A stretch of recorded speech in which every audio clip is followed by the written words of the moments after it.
అందరికీ నమస్కారం. ఇప్పుడే అందిన వార్త. ఏపీ ప్రజలకు భారీ షాక్. సంక్రాంతి సెలవులు కట్. ఈ విషయాలన్నీ తెలుసుకునే ముందు వీడియోని పూర్తిగా చూడండి, అప్పుడే మీకు పూర్తిగా అర్థమవుతుంది. అదేవిధంగా చాలామంది సబ్స్క్రైబ్ చేసుకోకుండా వీడియోని చూస్తున్నారు, దయచేసి సబ్స్క్రైబ్ చేసుకోండి. సబ్స్క్రైబ్ చేసుకోవడం వల్ల నేను చేసే ప్రతి వీడియో అప్డేట్ మీకు ముందుగానే నోటిఫికేషన్ రూపంలో వస్తుంది. అదేవిధంగా లైక్ చేయడం మర్చిపోతున్నారు, దయచేసి లైక్ చేయండి. లైక్ చేయడం వల్ల ఇటువంటి ఇంపార్టెంట్ ఇన్ఫర్మేషన్ చాలామందికి రీచ్ చేసిన వాళ్ళు అవుతాం. ఇక లేట్ చేయకుండా వీడియోలోకి వెళ్ళిపోతాం. ఆంధ్రప్రదేశ్ పరిపాలనా విభాగం అధికారికంగా 2025 సంక్రాంతి సెలవుల తేదీలను నిర్వహించింది. రాష్ట్రంలో ఇటీవల భారీ వర్షపాత కారణంగా విరామం తగ్గుతుందనే ఊహాగానాలకు ముగింపు పలికింది.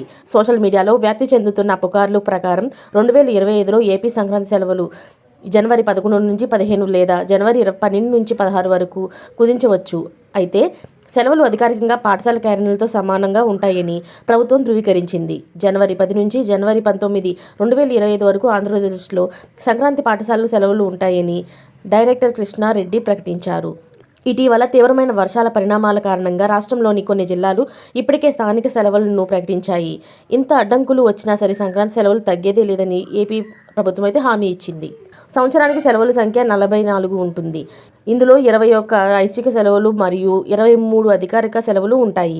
అయితే వీటిలో 4 సెలవులు జూలై రామనవమి, మొహరం, ఉగాది మరియు గణతంత్ర దినోత్సవం ఆదివారాల్లో జరుగుతున్నాయి. సంక్రాంతి విరామంలో ఎలాంటి మార్పు ఉండదు.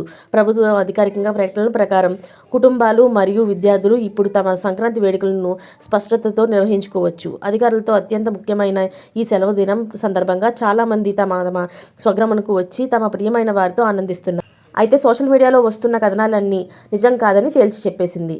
మరిన్ని లేటెస్ట్ అప్డేట్స్ కోసం ఛానల్ని సబ్స్క్రైబ్ చేసుకోండి. Thanks for watching friends.